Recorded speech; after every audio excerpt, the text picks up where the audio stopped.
We are in the early stages of the biggest wealth transfer inside the ag industry that we've ever faced inside the US. Now, one question for you is, should you be worried about the future of your family farm operation when it comes to this wealth transfer that we are inevitably going to face? Well, inside today's video, we're going to talk about some of the things that you need to watch out for and ultimately how to be prepared when it comes to transitioning the farm operation to the next generation. So let's get to it. All right, guys. So the first thing that I'm going to talk about is obviously one of the most important things here when it comes to transitioning the operation to the next generation and making sure that you're setting them up for success, but also trying to protect from some common things that I've seen happen over my years of talking to hundreds of family farm operations across the country. Now, during those years of talking to those farmers, I've talked to one or maybe two that actually had a full estate plan in place. Now, a common thought process that goes on inside the ag industry is a lot of people think that if they have a will, then that is their estate plan. I'm sorry, but that's just definitely not the truth. Your estate plan consists of a set of documentations, a will being one document inside of that entire plan. The most important thing that you actually need to have set up is a trust. Now, inside of your trust, again, I should probably preface this video that I am not an attorney, right? This is not legal advice, yada, yada, yada. But at the end of the day, the trust is the most important document that you need to have set up when it comes to transitioning the farm operation. The couple reasons why is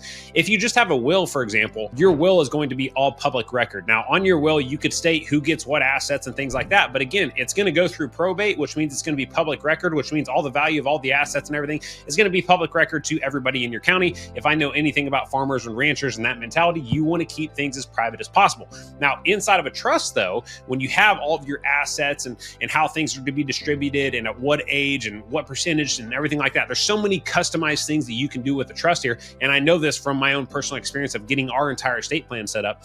There's a lot of great things that you can do there. But the best thing of all is that all of it becomes private, right? None of it is going to be public record, but also to the timeliness of getting things done when it comes to settling an estate. If you have things set up in a trust, it's literally a 45 to hour minute meeting with your attorney, maybe longer. But at the end of the day, everything is already stipulated in that trust, exactly what is to happen with your assets, how things are to be distributed, and what have you. So when you step into that conversation with your attorney there, it's literally going in to sign documents, and this is what's listed and everything, and then everything else is taken care of by them. If things are just listed on a will, and it has to go through the court system, man, you better be ready for a long drawn out process there to get that estate settled, because the court's going to be involved. There's going to be attorney fees. There's going to be court fees. There's going to be a lot more cost to this type of situation versus just doing the legwork ahead of time and getting your trust and everything set up. Now, the other benefit of this though too, is when things are just established on a will, you are opening up the door for your kids, honestly, to start suing each other, right? And again, I'm just talking about this because I know families that this has happened to, where again, I know that we want to sit here and pretend that all of our kids are gonna, just grow up and be best friends and be perfect. That is not even close to the truth in my experience there. But at the end of the day, you need to plan for how your kids are going to react based on what stage of life they're in, based on what things could happen to them, based also too on the value of your assets. Because if we know anything, it's that the value of assets inside the ag industry, especially land, has consistently went up for decades and decades. And at the end of the day, if you have a kid that is in their 30s, for example, and is in a tight financial position, and they see that the value of this land has went up substantially, and that means big dollars for them, man, you're opening up the door for your kids to sue each other if you just have things listed on a will. There's going to be a lot of problems that can come up from that. When your things are structured inside of a trust, the trust is a trust. Whatever is stated in there is what's going to happen. There's no fighting about it. There's no opportunity for lawsuits or things like that. It is what it is. Now, the thing that you also need to do as a parent when you're planning on passing on an operation of this size is don't hide away from the conversation with your kids. Make sure they know exactly what you have written in the trust, exactly how assets are to be distributed, so there's no surprises, so that we don't have kids trying to sue each other, things like that could happen going forward there. We obviously want to prevent that as much as possible. But at the end of the day, this is where it just it's a tough part of building the operation and trying to pass it on to the next generation.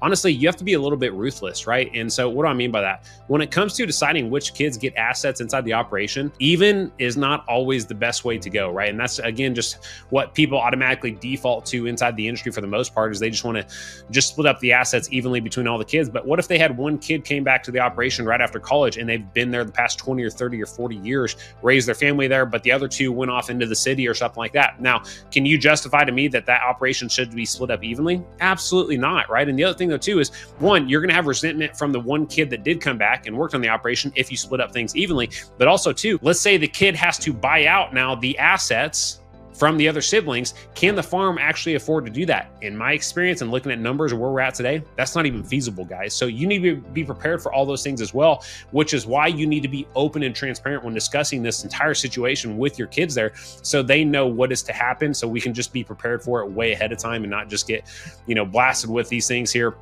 in the future of kids trying to figure out, whether or not the operation can afford to buy out the siblings and everything like that. So there's a lot of really sticky details here, which again, you just need to be open and transparent about. That way, nobody's surprised when it comes to settling the estate and looking at the final trust documents and things like that. Now, the next point here that, again, is a little bit of a tougher point here. Again, I go back to all of us, hoping and praying that our kids grow up to just be outstanding citizens, good people with good morals and strong integrity and things like that. But obviously, reality has shown us a different picture over the history of raising kids and things like that. Now, one thing that you need to watch out for, because I've seen this happen as well, is your assets are either going to serve your kids in their life and help them grow and help them build a business and help them just really excel in their life, or honestly, they're going to destroy your kid's life. And what do I mean by that? If you pass on money too early to a kid that has not figured out who they are, they're not mature, they don't know anything about money, they're interested in partying or drugs or whatever that may be there, how well do you think it's going to go when you give them $5 million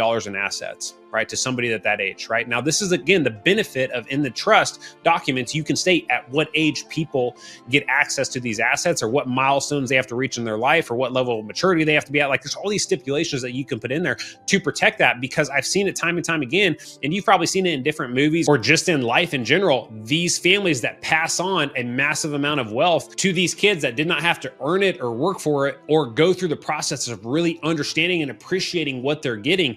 One, they're going to blow through it, but two, they're going to do it in a negative way that could honestly destroy their lives. I look back at our family operation and things like that, and I'm honestly grateful, guys, that our family operation went under, because I have a completely different appreciation and level of pride of having to start my own business literally from nothing, actually less than nothing, like negative net worth, and all the work and sacrifice I've had to put into just making everything happen inside a legacy farmer and building out our product and our system and everything like that. I have so much more respect for what I've built. And what I mean by that is I'm not careless with financial decisions, because I've spent part of my life without any money, right? And not knowing if I was going to be able to pay mortgages and things like that. I've already been through that, right? So I have a different appreciation. And what I'm saying is, when you pass on an operation or assets to a kid that has not been through that, but now all of a sudden they're handed $5 million, they're not going to give that level of money the respect that it deserves. Okay. And this is something I've seen time and time again. So that's what I mean when you're passing on these assets to the next generation. You got to make sure things are structured in a way that is going to help them be successful and serve them in their life and help them excel,